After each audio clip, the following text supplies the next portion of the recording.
शंकर भगवान है नहीं, माता पार्वती अकेली है। तो नारद बाबा जब पधारे तो मैया ने प्रणाम किया, गुरुजी प्रणाम। तो भोले बाबा कहाँ गए? वो तो चले गए हैं कहीं पर।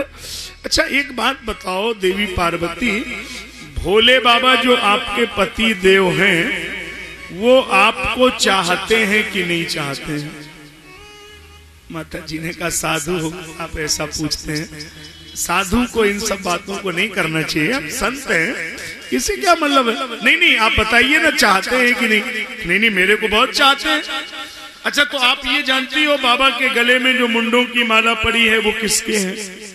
नहीं नहीं ये तो हमें नहीं मालूम है। नारद जी बोले उन्होंने ये बात तुमको बताई? नहीं बताई। तो समझ लो अगर चाहते होते तो बताते। हाँ माता जी बोली इसका मतलब है कि नहीं चाहते। बात आप सही कह रहे हैं भाई, पति अगर पत्नी को अच्छे से चाहेगा तो सारी बात बताएगा। डॉक्टर साहब बताते हैं कि नहीं? सब बात बताना चाहिए। हाँ लेकिन भाई चाहेंगे तब ना बताएंगे, बात तो चाहने पर होती। अगर नहीं चाहेंगे तो कैसे बताएंगे? तो पति अगर पत्नी को चाहे तो सारी बात बतानी चाहिए। तो कहा कि इसका मतलब है कि भोले बाबा नहीं चाहते। नारद जी बोले भाई मैं क्यों कहूं कि चाह, ये तो आप तुम समझ लो। बोले तो देखो आज आने दो भोले बाबा को। तो ये जो बाबा के गले में मुंडों की माला है ये है किसकी माला? ये तुम्हारे ही मुंड की माला है। इतनी बड़ी बात तो हर में आज तक नहीं बताई गई, आज तक छुपाया गया। आने दो भोले बाबा को। नारद जी बोले हमें जाने दो। वो तो चले गए और शाम को भोले बाबा लौटे। माता जी नाराज, क्या हुआ? ये आपके गले में मुंडों की माला पड़ी है, ये किसके हैं? देवी हम आपको बहुत चाहते हैं, जब आप मर जाती हो तो हम आपके मुंड का माला बना के अपने गले में डाल लेते हैं। माता जी ने कहा कि हम इतने बार मर गई और आप बोले हम थोड़े ही मरते हैं। तो आप क्यों नहीं मरते हैं? देवी मैंने अमर कथा सुन ली है, मैं कभी मर ही नहीं सकता हूँ, तो ये हमें भी अमर कथा सुनाइए। तो ऐसे कैसे सुना दें? अमरकंटक पर्वत पे चलना पड़ेगा। मैया को लेकर के बाबा अमरकंटक पर्वत पर गए, जहां पर नर्मदा का उद्गम है। बट वृक्ष के नीचे समाधि लगाई, आसन लगाया, माता जी को कथा सुनाने लगे। अब बीच में ये शर्त रखी कि जब तक हम कथा सुनाएंगे तो तुम्हें बीच बीच में वो बोलना पड़ेगा।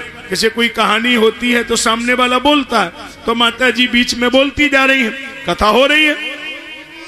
अब उसी पेड़ पर एक तोते, बरगद का पेड़ है, तोते का मृत अंडा रखा है, वो फूट गया, उसमें से सुख निकला, वो बीच में हाँ करने लगा।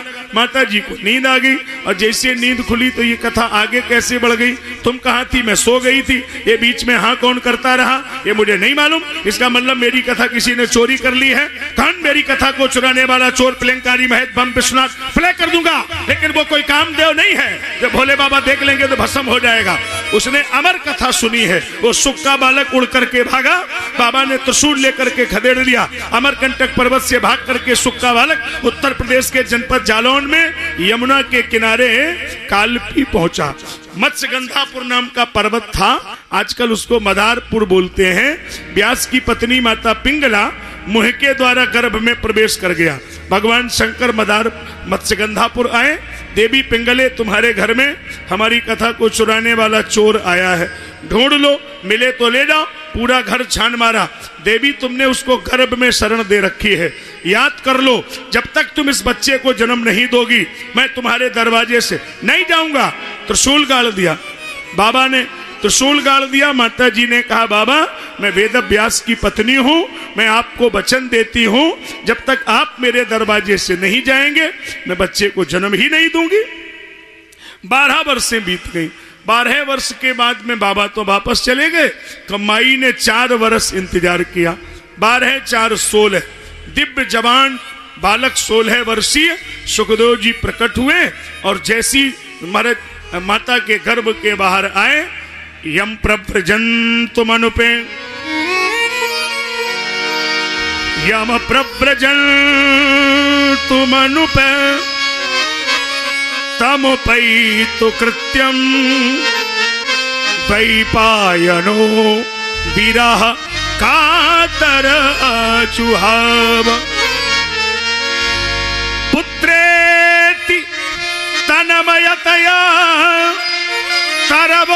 अभिनेदु तम सर्वभूत हृदयं मुनिमानतोस्मि यम प्रव्रजन्तु मनुपे तमुपैतु कृत्यम यद हरेव ब्रजेत तद हरेव प्रव्रजेत।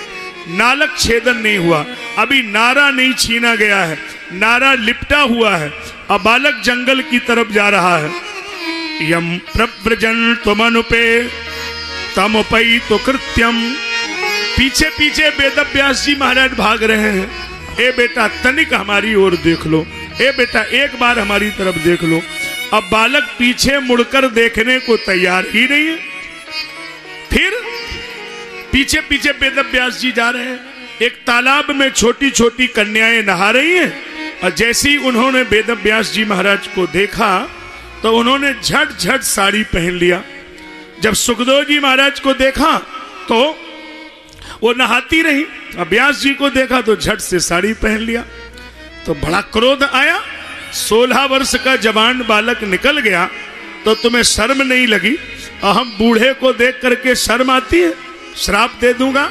कन्याओं ने कहा ठहर जाइए, मैंने आपकी पर्दा की है, आपके बालक की पर्दा नहीं की। तो कारण क्या है?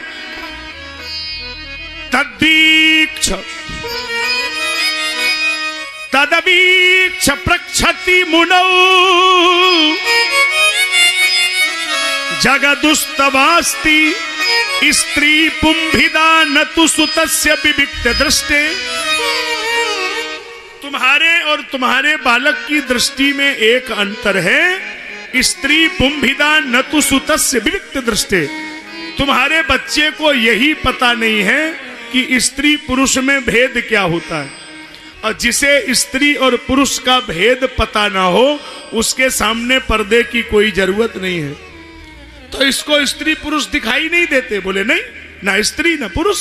तो आखिर इस बालक को दिखाई क्या देता है? बोले इसको केवल एक ही बात दिखाई देती है। सिया राम में सब जग जाती, सिया राम में सब जग जानी, करहु प्रणाम जोरे जोगी भानी,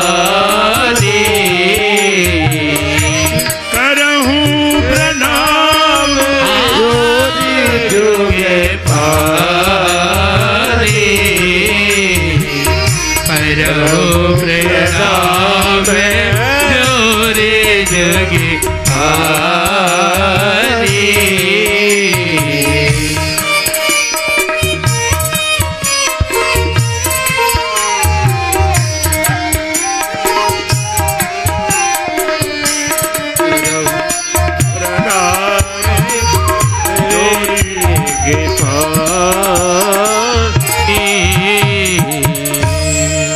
दृष्टिम ब्रह्ममयी कृत्वाम पश्येदम ब्रह्ममयम जगत। सब में भगवान का ही दर्शन हो रहा है और कुछ दिखाई नहीं दे रहा है। अच्छा, अब जरा चिंतन वाला एक विषय है। वेद में एक कथा आती है।